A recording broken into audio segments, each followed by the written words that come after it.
Saudações, meus queridos alunos e acadêmicos de letras.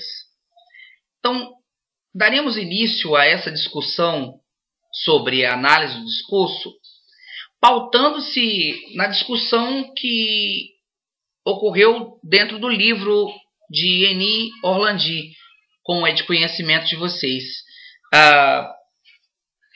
Este livro, certo? Princípios e procedimentos. Nós vamos pautar o nosso estudo de acordo com esse livro. Então, se vocês quiserem baixar, acho que tem a versão dele em PDF. Ótimo. Então, ela começa a discutir sobre a linguagem em questão. E ela vai dizer o seguinte, que há várias maneiras de se fazer um estudo sobre a linguagem. Se concentrarmos a atenção sobre a língua como um conjunto de regras, de signos, ou como um sistema de regras formais, estaremos no campo da linguística. Agora, se estudarmos como norma de bem dizer, aí sim estaremos no campo da gramática normativa. Dessa forma, percebemos que a gramática e a maneira de se estudar a língua diferenciam-se de acordo com a época e com as distintas tendências.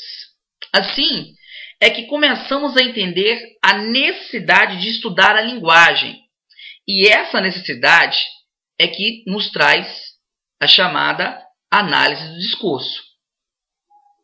Retomando a discussão sobre a análise do discurso, essa disciplina não irá tratar da gramática e nem da língua, embora essas duas coisas lhe interessem.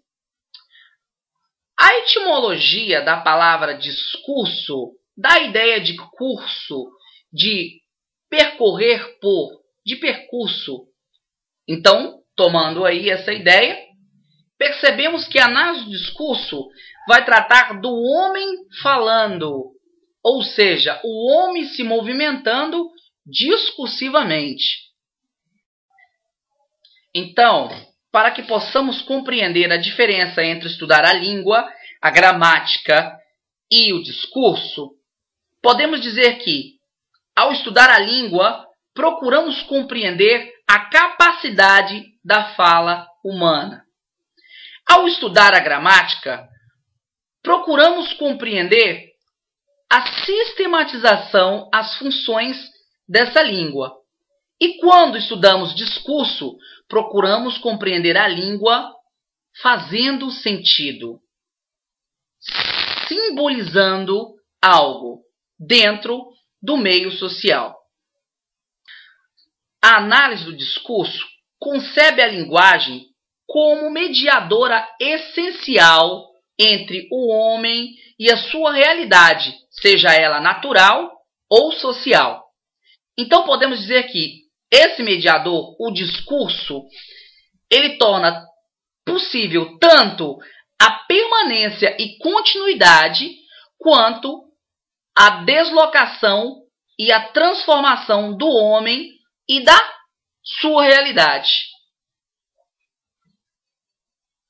Então, dessa forma, podemos perceber que a análise do discurso não trabalha a língua como sistema abstrato, mas como língua no mundo, o homem falando, transformando o seu dizer, significando, e podemos dizer que esse discurso é o que torna real a realidade. Dessa forma, a análise do discurso não se trata somente de estudar a linguística em seu bloco fechado, e muito menos estudar a história e os seus eventos e achar que ela não tem relação com a linguagem, com o sentido que a língua produz, que o sujeito produz dentro da sociedade. Então não tem como pensar em estudar a análise do discurso se não pensarmos em um tripé, estudando a história dentro do simbolismo, do capitalismo, do marxismo, e estudando a linguística de Fernand de Saussure.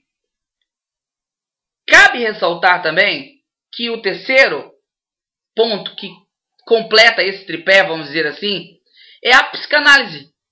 que estuda o sujeito e as suas variações dentro do meio social. Então, pensando em análise de discurso, pensamos em história, linguística e psicanálise.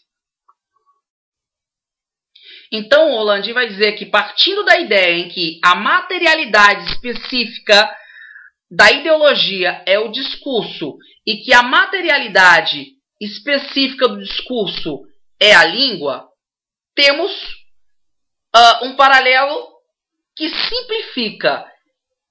A ideologia se materializa no discurso, que se materializa na língua.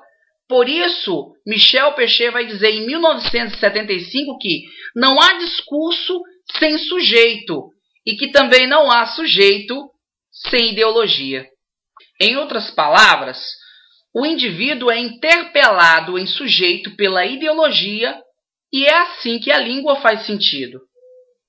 Consequentemente, o discurso é o lugar em que se pode observar essa relação entre língua e ideologia, compreendendo então como a língua faz sentido por sujeitos e para esses sujeitos.